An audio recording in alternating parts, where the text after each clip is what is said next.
Hadiah merpati pos. Kalau di dunia sih sampai miliaran ya, Pak. Oh. Sama burung pos juga bisa diklepek sebenarnya, tapi jarang orang tahu. Bisa, bisa keket. Bisa keket juga? Dia bisa ada yang turun pas pala 3/4, ada. Oh, itu pos yang seperti apa kok?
Teman-teman, saat ini saya sudah berada di Bekasi, tepatnya di Jati Asih. Sebentar kita akan bincang-bincang dengan pemain senior dari Merpati Pos. Langsung saja yuk kita kenalan. Halo Pak, apa kabar? Baik, Pak. Baik ya kabarnya. Pak, boleh dikenalin nama dan alamatnya, ini kandangnya di mana? Nama saya Yuda Yusro. Alamatnya itu di Jalan Roa Semut 2 nomor 62, Jati Asih, Bekasi.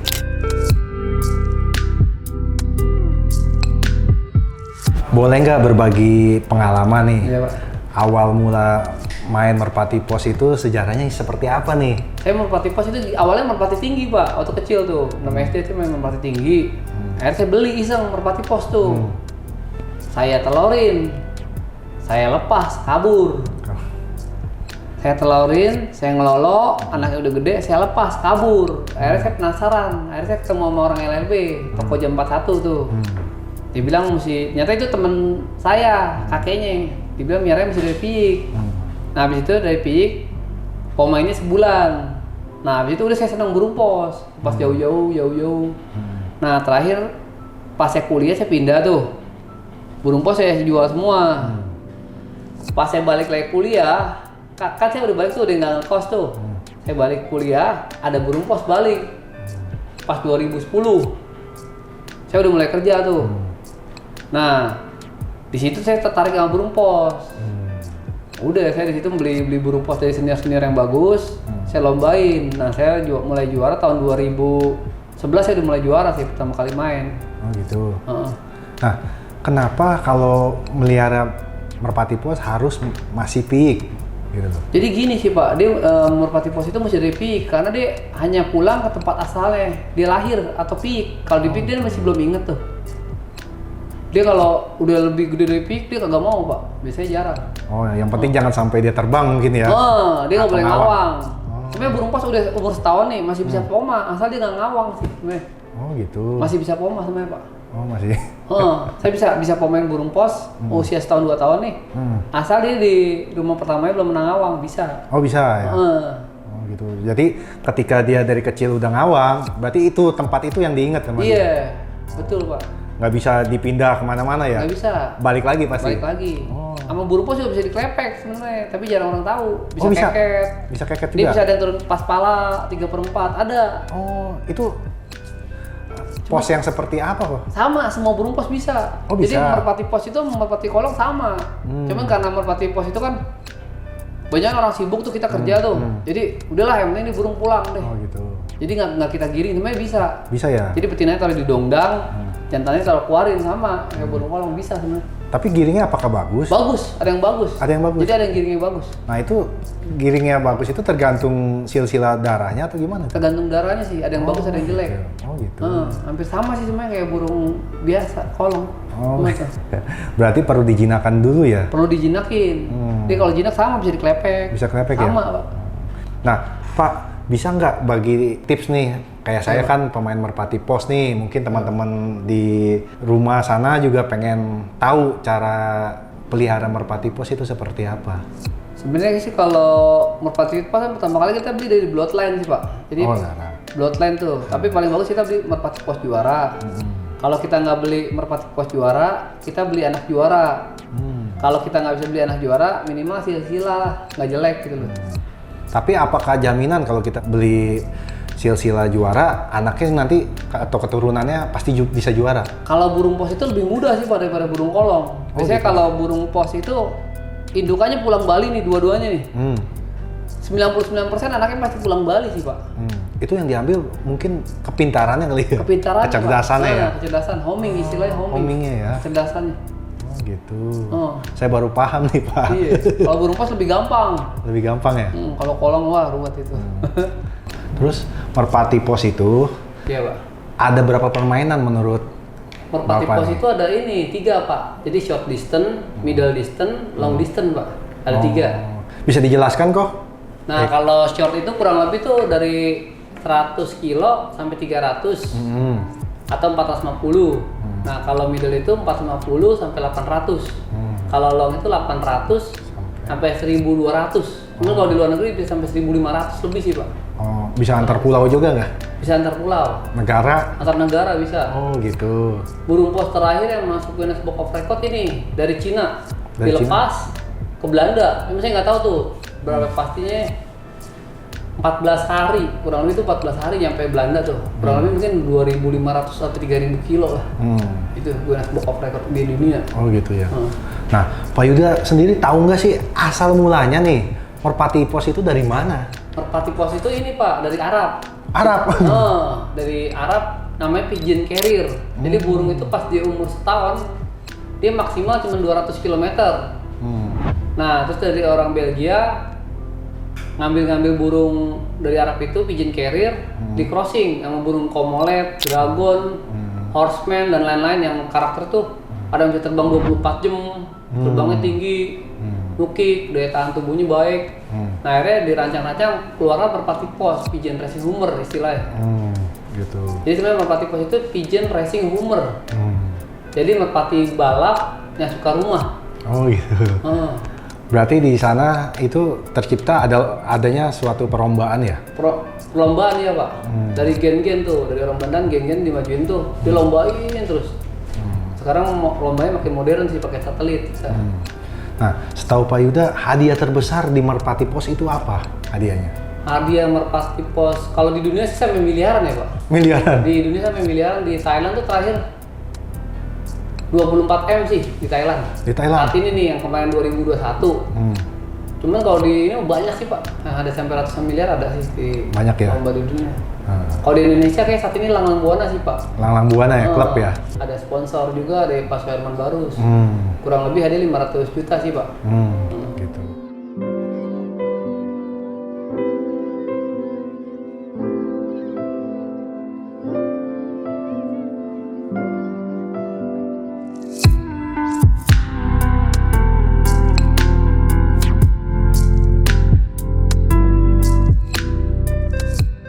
Pak, selama main merpati pos udah prestasinya apa aja Pak? Prestasi merpati pos saya udah banyak sih Pak. Cuman yang event besarnya itu ini sih Pak, juara 1 S Pigeon 2014, juara 1 S Pigeon 2015, juara 1 S Pigeon 2017, juara 1 S Pigeon nasional 2014, juara 1 S Pigeon nasional 2018. Emang kalau juara 1 Bali, Surabaya, juara 1 kota banyak kita Pak. Gitu ya. Nah, banyak. Yang juara 1 itu jantan atau betina? Soalnya dengar-dengar betina juga bisa juara. Iya, Pak. Nah, jadi kalau di merpati pos itu jantan betina bisa juara. Nah, saya pernah tuh 2017 jantan betina, yang jantannya juara 1 Bali, betinanya juara 1 Bali. Juara 2 Bali. Saya lombain tuh. Jadi pas 2017 saya juara 1, 2, 3 S Pigeon. Wih, keren. Nah, 1, 2 itu jantan betina, dia pulang Bali nih. Pulang dari Bali 1 hari setengah langsung kawin Pak. Dari Bali nggak istirahat langsung kawin. Saya lihat. Jadi burung pos emang fisiknya kuat sih, yang bagus itu kuat. Kuat ya. Fisiknya harus kuat, stamina. Nah, untuk perawatan dari merpati pos yang bagus itu seperti apa? Jadi perawatan merpati pos, kalau bisa air minum tuh air matang sih Pak. Oh, air matang, kenapa tuh? Dia lebih sehat. Lebih sehat. Kalau nggak bisa kita isi ulang. Isi ulang. Kalau burung lomba saya biasanya pakai aqua. Kalau burung lomba. Kalau burung ternak saya air mentah. Dimasak. Itu paling bagus. Nah kedua, cuman ini jagung, beras merah, millet putih, millet merah, jawawut, sama kacang tanah. Tapi kacang tanah kita oven 5 menit karena dia banyak bakteri sama jamur. Oh gitu. Jadi burung pos suka berak hijau sama salmonella. Oh gitu. Itu aja sih Pak. Kalau itu burung pos aja ya. simpel. Nah, untuk suplemen atau jamu-jamuan? Kalau saya pakai Versilaga Pak. Versilaga. Jadi cuman pakai simpel sih, Suprapil 2 butir sebelum lomba. Sesudah lomba recovery cap, simpel Pak kalau burung pos. Gitu ya, simpel ya. Simpel. Nah, untuk di kandang Pak Yuda nih ya. Merpati posnya itu terahannya dari mana? Saya asalnya? lebih cenderung ini sih Pak, sama juara lokal sih Pak. Jadi juara lokal dari Pak Aceh Sumantri. Nah kalau luar negeri saya lebih cenderung ke burung Janarden. Jadi Janarden itu burung X-ring long distance. Jadi burung itu kuat sampai ribuan kilometer. Biasa ya. Berarti badannya besar-besar ya? Besar-besar. Burungnya besar-besar Janarden. Nama matanya indah. Biasanya di mata emas, perak atau bagus sih matanya sih Pak kalau Janarden.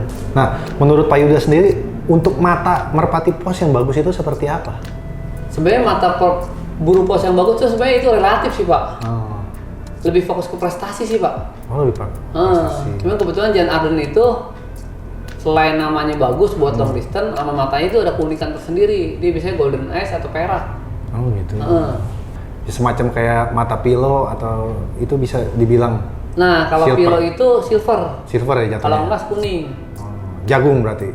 Jagung. Tapi dia lebih gelap sih Pak. Oh lebih gelap. Lebih gelap. Beda matanya. Lebih gelap. Nah kalau mata hitam, mata asam. Mata asam dia tuh namanya Red Bull Pak. Itu kurang bagus sih Pak. Oh. Biasanya inbreed. Oh gitu. Kalau di burung pos tuh mata Red Bull kurang bagus. Kurang bagusnya kenapa Pak? Biasanya dia inbreed sama rada bodoh sih Pak. Oh rada. Nah justru yang bagus itu yang green eyes. Green eyes. Jadi matanya hijau kayak huluk. Dulu saya pernah dapat 1. Tapi mata green eyes itu mesti dari burung yang benar-benar bagus. Jadi istilahnya itu waktu orang Belgia bilang tuh kalau burung bagus sama burung bagus dikawin dia akan keluar mata hijau, tapi itu langka. Langka ya. Nah burung itu bisa buat bibit utama. Biasanya anaknya bagus. Tapi itu cuma mitos, kita mesti coba sih. Nah kalau untuk di merpati pos sendiri ada metode inbreed line breed nggak sih? Ada Pak. Ada ya. Jadi metodenya itu inbreed, line breed, sama crossing. Cuman saya lebih suka crossing sama line breed sih Pak. Oh gitu, kenapa? Kalau inbreed kayak kurang ini, kasihan sih. Kayak bapak sama anak dikawinin itu cenderungan anaknya cacat. Oh gitu.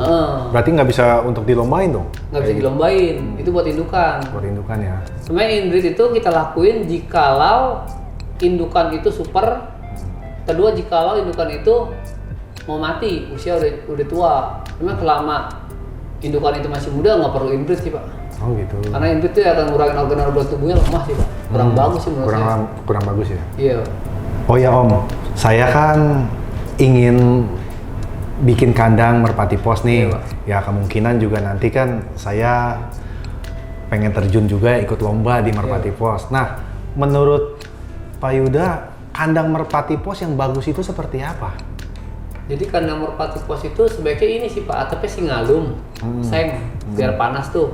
Nah bawahnya dikasih triplek 18 mili atau 9 mili. Nah buat tembok itu boleh singalum atau breeding bata. Tapi itu wajib tertutup semua sih Pak. Oh, wajib ketutup, kenapa?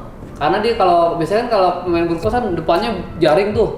Nah burung itu sering sakit, masuk angin. Oh gitu. Apalagi di lantai 2. Nah kalau saya tuh pakai kerangkeng kawat dilapis sama akrilik bening. Jadi kita tetap bisa lihat burung, tapi burung itu nggak masuk angin sih Pak. Sama sirkulasi burung pos tuh harusnya atas bawah Pak. Oh, atas bawah. Jadi bawah itu masuk aliran angin 10 cm, Iya. atas 10 cm udah cukup sih Pak. Oh gitu, sirkulasi ke bawah gitu. Atas bawah. Jadi masuk ke bawah, keluar ke atas, itu paling bagus. Jadi burung pos itu nggak boleh ada udara banyak Pak. Oh gitu. Andangnya Pak.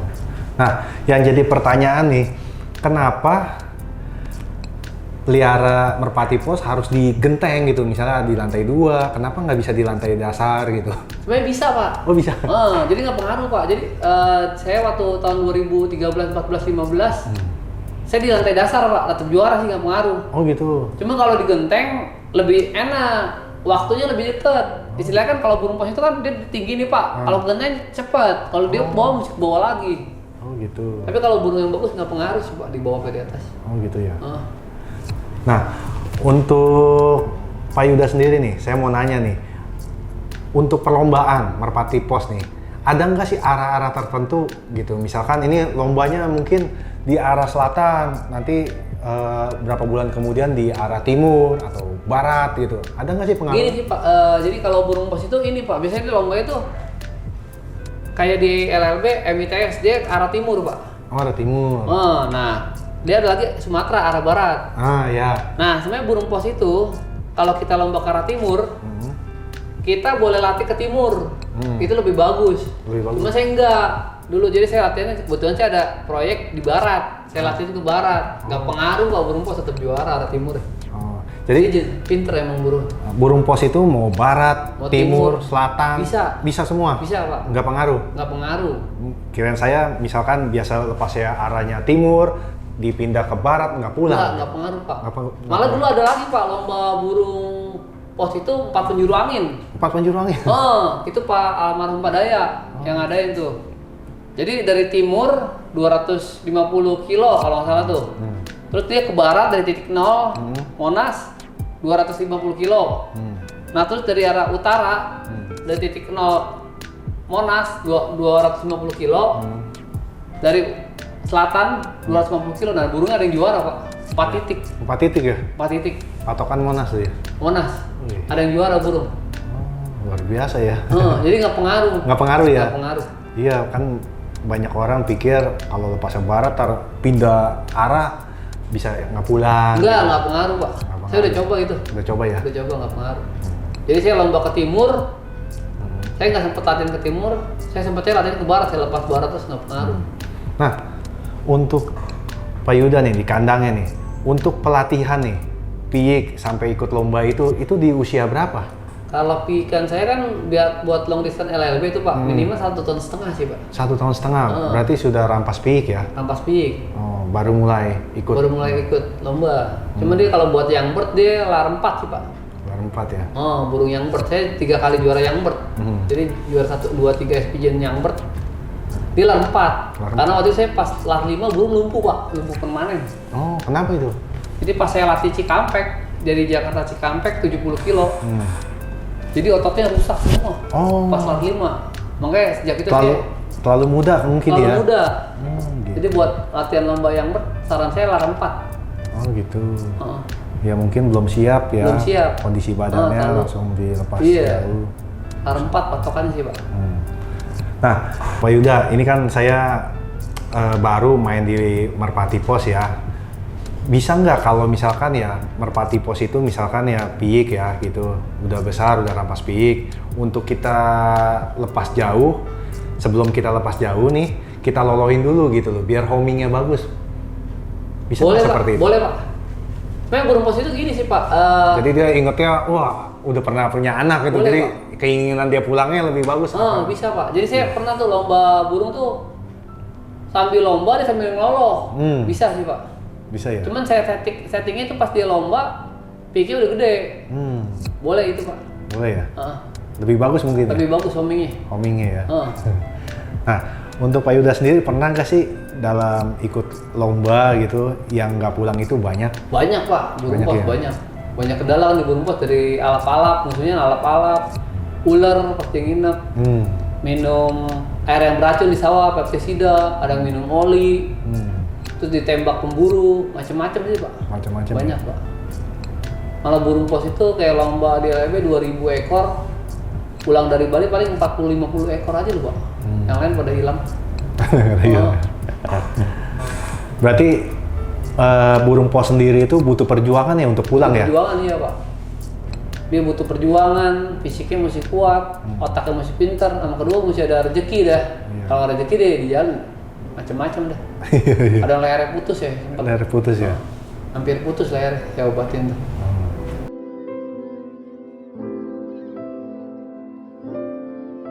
Nah, Pak, untuk di kandang Super ini, Iya Pak. itu ada berapa ekor merpati posnya? Saya tuh biasanya memelihara merpati pos tuh dari minimal tuh 800 sampai 1000 ekor sih Pak. Wih, banyak banget. Tapi sekarang enggak, sisa 600 karena saya banyak jualin kan. Saya jualin jadi sisa 600 ekor sih Pak. Tapi buat bibit utama saya paling cuma ada 20 pasang deh Pak. Oh, bibit utama nggak banyak. pasang. Jadi bibit utama itu saya pilih tuh burung impor Jan Arden sama burung yang udah lomba di Bali, juara Bali, juara Sumbawa. Selain itu kita nggak ternak sih Pak. Oh gitu.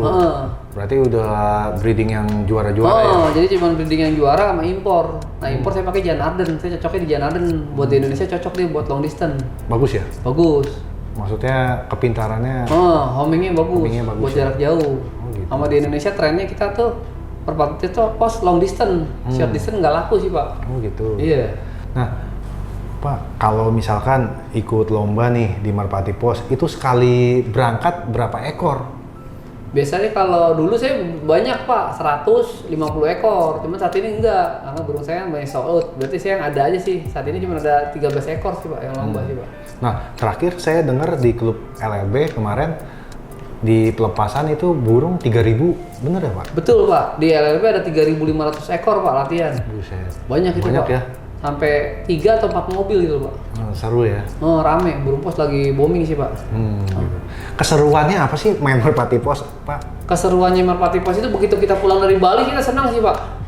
Hebat ya? Kayak burung pulang dari Bali gitu loh. Apalagi dari Sumbawa, senang sih. Seneng ya?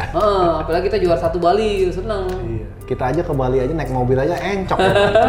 Dia terbang cuma 1 hari ya? Iya, 1 hari setengah Pak. 1 hari setengah ya? Ada rekornya nggak sih di Bali yang paling cepat itu? Yang paling Bali saat ini saya ini burung saya nih Pak, ini nih Pak, ini juara 1 Bali nih Pak. Oh, iya. Yang tahun 2021 ini. Oh, 2021. Burung muda nih. Oh, burung muda. Yang baru tahun ini juara. Usia berapa ini? Ini usia setahun Pak. Oh, setahun. Hebat ya? Burung muda ini derby. Oh, derby ya, Mas derby ya. Jadi saat ini burung hujan nggak ada yang pulang. Kebetulan burung saya pulang, jadi juara 1 Bali. Oh, gitu. Dia pas hujan. Nah, rivalnya? Rivalnya pada nggak pulang, dia besoknya baru pada pulang. Hari kedua. Iya. Luar biasa. Faktor usia, mendung, hujan pengaruh itu Pak, burung. Pengaruh ya. Kecuali benar-benar burung yang pintar banget deh, sama sehat. Jadi selain pintar, burung itu harus sehat sih Pak. Gitu. Nah, Pak, untuk biaya nih, biaya perawatan, biaya mungkin ada yang ngurus juga, itu dalam Merpati Pos kira-kira berapa biayanya? Kalau Merpati Pos sih murah loh Pak, biayanya itu Pak. Murah ya? Cuma kalau berhubung saya peternakan kan kita peternakan profesional nih. Kita ngerawat burung, dulu saya 1000 ekor ya, 1000 ekor cuma makan jagung tuh 4,5 juta lah. 4,5 juta? Sama karyawan 7 juta sih Pak. 7 juta? Tapi itu yang profesional, yang peternakan. Cuman kalau mau peternakan sih murah sih Pak. Burung pos itu murah sih Pak. Kalau kita nih ikut latihan nih, mau ikut lomba, itu ada bayar nggak sih per burung? Kita di LEB bayar Pak 5.000 sampai Cikampek. Oh, 5.000 1 ekor? 1 ekor. Oh gitu, misalkan kita ikut 10 berarti 50.000. Iya Pak. Itu latihan dulu? Latihan dulu Pak. Jadi kita gitu. latihan dulu tuh Cikarang, Cikampek, Cipali. Nah habis itu kita baru lomba tuh Cirebon. Nah kalau lomba gitu ada tiketnya nggak sih? Ada tiketnya. Murah 50.000 Pak. Oh 50.000? 50.000 kayak sampai Bali deh kayak. Oh 50.000 kayak sampai Bali? Iya lebih murah sih Pak. Nah, dengar-dengar nanti ada event besar nggak di Merpati Pos? Ada, Hadiah kayak besar. kurang lebih tuh 500 juta sih Pak. Wih, di LLB. Kapan itu? Tahun ini nih Pak. Ada tahun ini? Wih, mantap. dari panitia LLB sih, sama ada sponsor. 500 juta. Jadi makin semangat ya yang main Merpati Pos ya? Iya Pak. Kira-kira nanti ikut berapa Pak? Saya cuma ada 12 ekor ya Pak. 12 ekor? Karena burung banyak yang laku kan. Iya. Jadi yang nggak laku kita lombain. Nah, Pak, kalau misalkan nih teman-teman nih ingin mencoba ternakan dari Payuda, itu boleh nggak sih Pak? Boleh Pak. Nanti hubunginnya kemana? Ke 0817 986 8678 via WhatsApp aja Pak. Oh gitu. Nah nanti teman-teman saya cantumin juga di kolom deskripsi ya.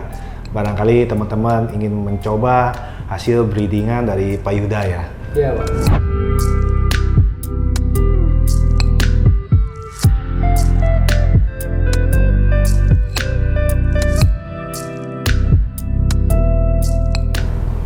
Pak Yuda kan main Merpati Pos udah lama nih ya.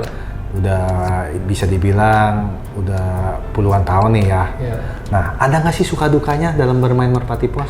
Kalau sukanya sih banyak sih Pak, kayak kita pas ngasih makan burung pos, makan terus kita seneng lihat dimakan, breeding, ikan, pulang dari jauh kita seneng, apalagi pas juara. Nah dukanya itu ini sih Pak, kadang-kadang burung yang kita yakin juara nih, ternyata nggak pulang gitu tuh, ketembak, ada yang lehernya luka, ada yang kakinya buntung loh. Saya pernah ada burung kakinya Pulang? buntung Pak, jadi kakinya ini putus, tapi pulang. Wah, luar biasa dia. Oh. Semangat untuk pulang ya. Iya, kadang-kadang kasihan sih dukanya di situ tuh, kita lihat burung jadi putus kakinya itu dua. Terus ada yang, tapi itu yang saya nggak ketolong sih, saya bikin kaki palsu kan. Nah yang terakhir lagi ada tuh leher hampir putus sampai sini. Masih Saya pulang obatin, itu? Masih pulang. Wih. Dia pos 1, saya jahit, saya obatin semuanya, saya jahit. Saya minumin betadin, keluar bocor, saya jahit lagi. Nah habis itu pas pos 9, Banyuwangi, saya coba lombain tuh. Nah akhirnya burungnya pulang. Jadi ternyata burung pos itu sangat luar biasa sih stamina. Sangat luar biasa. Cuman dukanya pas kita lihat dia luka sih. Kasihan ya. Kasihan lihatnya itu. Leher, kaki kagak ada. Tadi ada yang burungnya pulang dari Cikampek kan putus tuh, nggak bisa terbang. Dukanya itu aja sih Pak. Oh gitu ya. Nah, untuk harapan nih, harapan di dunia merpati pos, Pak Yuda ingin seperti apa nih harapan ke depannya nih? Saya sih berharap tuh yang lomba Sumbawa bisa diterapin, dilanjutin lagi ke ini Pak, Ruteng Pak rencananya Pak, lebih jauh lagi. Lebih jauh lagi? Jadi Sumbawa kan 1150 tuh, Iya. rencananya Ruteng 1300, dulu dia lebih katanya ada sampai Ruteng. Oh gitu. Burung pajet Krisdianto kalau nggak salah. Oh. Nah mungkin LLB 2023 sampai Ruteng sih Pak. Gitu ya. Nah kalau sampai Ruteng mungkin penjualan merpati pos akan besar sih Pak. Oh gitu. Iya Pak.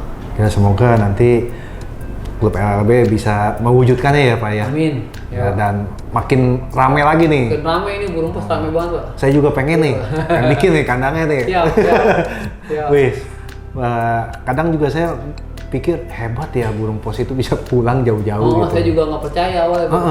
Masa burung bisa pulang? Kita jalan kaki dari Cikampek nggak sanggup. Gitu. Burung terbang ya. Iya. Teman-teman, sebentar lagi saya ingin pamit. Pak, terima kasih banyak atas ilmunya. Amin. Semoga ilmunya berguna bagi saya dan juga bagi teman-teman. Ya. Dan semoga kedepannya merpati pos lebih maju lagi. Amin. Ya. Ya Pak. Terima kasih buat teman-teman semua yang sudah nonton. Sing penting Yakin.